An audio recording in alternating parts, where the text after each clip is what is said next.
అలా వారిద్దరి సంయోగ ఫలితంగా ఈ కుమారుడు భవించాడు.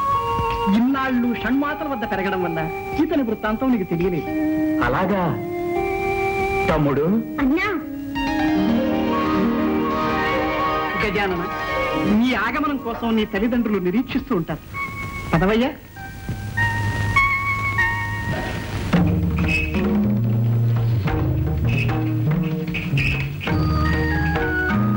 జననీ జనకులకు అభివాదాలు. శుభమస్తు. గజానన, నీ దీక్ష భగవదనుగ్రహం వల్ల నిర్విఘ్నంగా పూర్తయింది.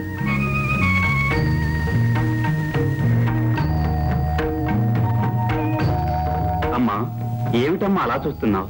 నాయన, ఈ ఆకారం ఏమిటి? సుందర సుకుమార శరీరంతో మా కన్నులు విందు చేసే నువ్వు ఈ రూపం ఎందుకు ధరించావు నాయన? అనేక ప్రలోభాలకు మూలమైన బాహ్య సౌందర్యం కన్నా ఆత్మ సౌందర్యమే మిన్న. ఏం తండ్రి, నే చెప్పింది నిజమేనా? మా సిద్ధాంతము అదే.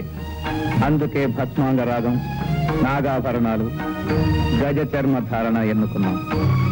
కానీ మీ జనని సౌందర్య లహరి, త్రిపుర సుందరి. అందుకే ఆమె సృష్టిలో దృష్టిలో అంతా సౌందర్యమయంగా ఉండాలని కోరుకుంటుంది. ఏం భవాని? క్షణికమైన మనోభ్రమణంలో అన్నానే కాని అలంకారాల వల్ల లేని అందం వస్తుందా? ఉన్నది తరిగిపోతుందా? ఏమి ధరించినా మీరు సౌందర్యమూర్తులేగా. ఏ రూపంలో ఉన్నా నా బిడ్డడు నా కంటికి ఆనంద స్వరూపుడుగానే ఉంటాడు. అన్ని లోకాల్లోనూ అన్ని కాలాల్లోనూ ఈ అవతారమూర్తే ఆరాధనీయుడవుతాడు. పరమేశ్వర, అసురనాశనానికి కావలసిన అర్హతలన్నీ గజానన వారికి సిద్ధించినట్లే. మరి మూషికునిపై దండయాత్రకు ముందుగా ప్రపంచంలోని సర్వశక్తులు చిరంజీవికి సంప్రాప్తం కావాలి. అందుకు గజాననుణ్ణి అన్ని గణాలకు అధిపత్యం చెయ్యాలి. శుభస్య శీఘ్రం. గణాధిపత్య మహోత్సవం అపూర్వంగా అంగరంగ వైభవంగా జరగాలి. అందుకు కావలసిన ఏర్పాట్లు మేమే స్వయంగా జరిపిస్తాం. శుభమస్తు.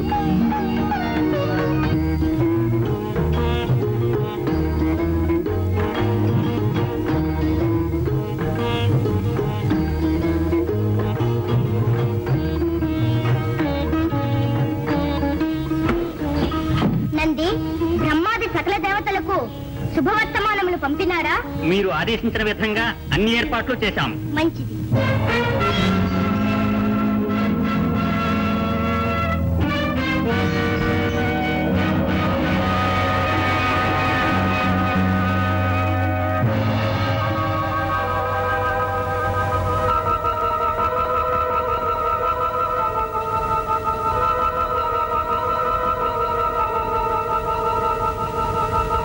ఏర్పాట్లన్నీ సక్రమంగా జరగాలి.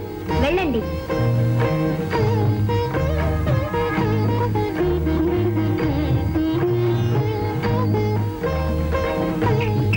కార్తికేయుల వారికి అభివాదాలు.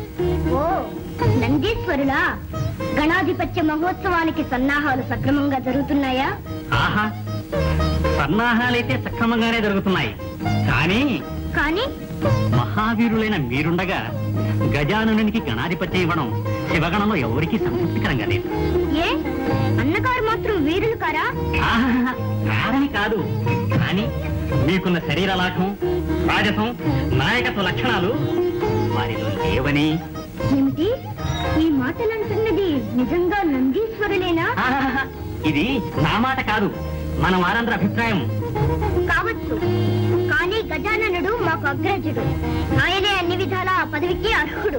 పదవికి వయస్సు కాదు, వ్యక్తిత్వం ముఖ్యం. ఇది కూడా అందరి అభిప్రాయమా లేక నీ అభిప్రాయమా? ఆహా, కాదు ప్రభు, సూటిగా ఒక్క మాటలో చెప్పాలంటే మీరే ఆ పదవిని చేపట్టాలి. ఇది కైలాసంలోని వాళ్ళంతా ఏకగ్రీవంగా కోరుకుంటున్నారు. అలాగా? జనాభిప్రాయాన్ని మన్నించవలసిందే. ఇప్పుడే ఈ విషయం మా తల్లిదండ్రులతో చర్చిస్తాం.